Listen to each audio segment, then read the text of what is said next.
Hello guys, welcome to my साल channels. पहले हिम्मत नाम के नगर में दो पक्के दोस्त धर्म बुद्धि और पाप बुद्धि रहा करते थे। एक दिन पाप बुद्धि के मन में ख्याल आया कि क्यों ना दूसरे नगर जाकर कुछ पैसा कमाया जाए।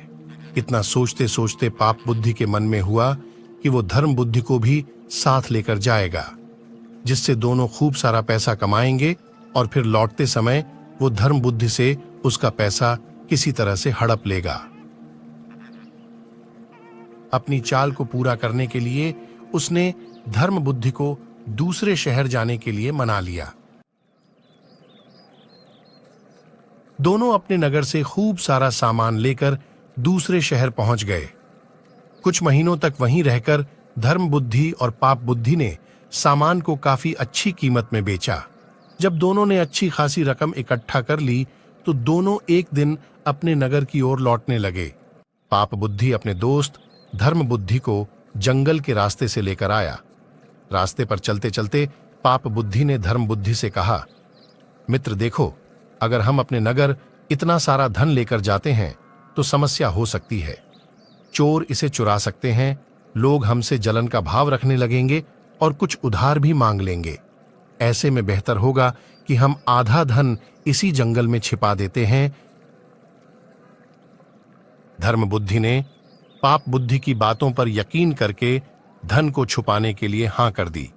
पाप बुद्धि ने गड्ढा खोदकर धन को जंगल में एक पेड़ के पास छिपा दिया। फिर कुछ दिनों बाद बिना अपने दोस्त को बताए पाप बुद्धि मौका देखकर अकेले सारा धन उस जंगल से लेकर आ गया। समय बीतता गया और एक दिन धर्म बुद्धि को पैसे की जरूरत पड़ी तो धर्म बुद्धि सीधे अपने मित्र पाप बुद्धि के पास गया और कहने लगा, मुझे पैसों की जरूरत है, जंगल से पैसे निकाल कर ले आते हैं। पाप बुद्धि राजी हो गया और दोनों जंगल की ओर निकल गए।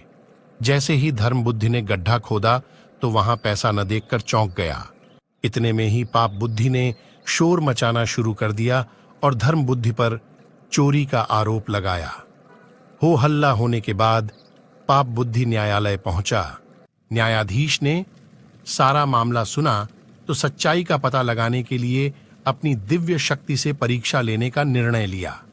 इसके बाद न्यायाधीश ने दोनों को आग में हाथ डालने का आदेश दिया। चतुर पाप बुद्धि ने कहा, अग्नि में हाथ डालने की कोई जरूरत नहीं है, खुद वनदेव मेरी सच्चाई की गवाही देंगे। न्यायाधीश ने उसकी बात मान ली। धूर्त पाप बुद्धि पास के ही एक सूखे पेड़ में छिप गया। जैसे ही न्यायाधीश ने वन देवता से पूछा कि आखिर धन की चोरी किसने की, तो जंगल से आवाज आई, धर्म बुद्धि ने चोरी की है।